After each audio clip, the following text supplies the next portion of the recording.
When you have to face infidelity, you have a few choices in how you respond to it. And these are for the betrayed as well as the unfaithful. Because when it comes out, you, the unfaithful, also have a choice in how you process it and how you deal with it. You can ignore it and kind of move on down the road. You can make someone else suffer the pain that you're feeling or take it out on them. You can just kind of take a pause and then decide that it's not going to beat you, and then you can hammer away at life and decide you'll never let anybody be close again. And all of those just don't bring healing.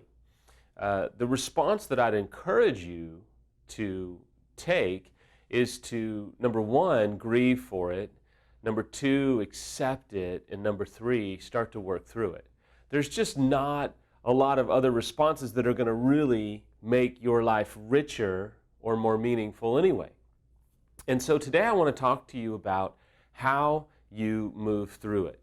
And the concept that sticks out to me, the concept that I have been kind of warring with in my own life during midlife, if you will, is the concept of bravery. And I know you're still stuck on midlife. I am older than I look. And the fact is, in midlife, you have to be brave.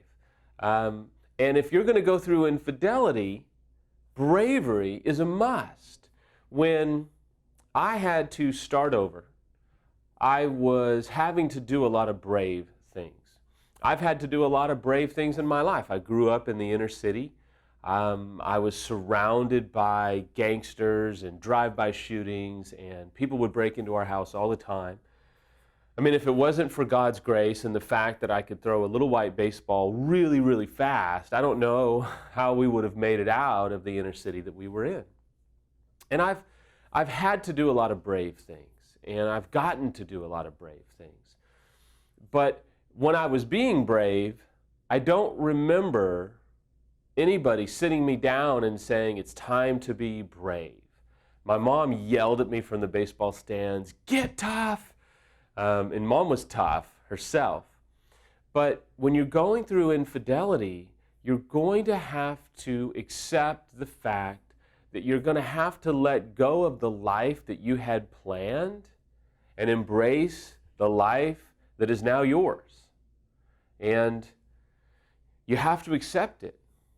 And one of the biggest struggles for people going through infidelity, especially the betrayed spouse, is acceptance and deciding the heart that you're going to bring to the recovery, and deciding what heart you're going to bring to the trauma that you're facing.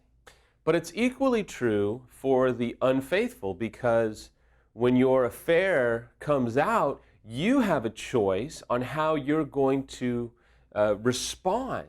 And you're going to have to respond with bravery. Because I'm telling you, it takes bravery, and it took being brave for me to attend therapy sessions. I had to be brave to have certain conversations with Samantha. I mean, I was having to be brave. Now, it wasn't until we met Rick, and he sat down with me and explained to me, look, son, it's time for you to be humble. It's time for you to be courageous.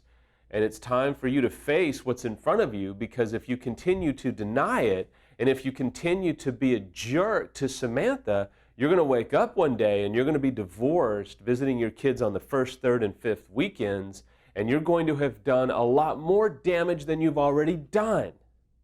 So the time is not now to be narcissistic and defensive and angry and bitter and resentful and angry at yourself, but yet take it out on Samantha time and time again. That isn't going to work. I heard this quote the other day. My daughter rides horses, as many of you remember, and it's even on their barn. It says, courageousness is being afraid, but saddling up anyway. And I was so afraid. I was afraid when I went to my new job. I was afraid when I met with Rick several times. I was afraid. I mean, fear stalked me. And even now, one of the things I have to war against, I'll just be honest and vulnerable with thousands of you wonderful people out there, I get afraid now of dealing with financial stuff and car stuff and house stuff and retirement stuff and, man, you name it, with teenagers. I mean, there's so much opportunity for me to curl up in the fetal position, and it's only magnified 6 million times for a betrayed spouse who is trying to navigate through recovery, as well as for the unfaithful. But I'm telling you right now, it's going to require bravery. And so I want to encourage you today. I want to encourage you to really start to pray. If you're a praying person, meditate, think through what it means to be brave. Think through a heart of bravery, because I'm telling you and I'm encouraging you and I'm praying for you that you would bring a brave heart to the situation. It's always the kind of heart we bring to therapy appointments and EMS weekend discussions with your spouse. It is all about the heart that you bring. And you're going to have to bring a brave heart to your situation if you want to recover and if you want to heal and if you want to find freedom. The reality is, you're only brave by facing uncertainty. You're only brave by facing fear. And you're only brave by having to face something that makes you afraid. And I have learned, and I learned it a lot in our recovery, but I'm continuing to learn it now. And I'll end with this, is that you're going to have to face these things anyway. You're going to have to face some difficult situations that you don't even know about right now. And so if you're going to have to face them, you might as well make a decision to face them bravely. You might as well decide to put on a heart and a mentality of bravery. Not control and I'm brave, so I'm going to just make my spouse heal. Don't do that. Don't do that. I tried that. It will not work. But being brave means being brave with humility, with compassion, with self-awareness, and with a willingness to own what you've done.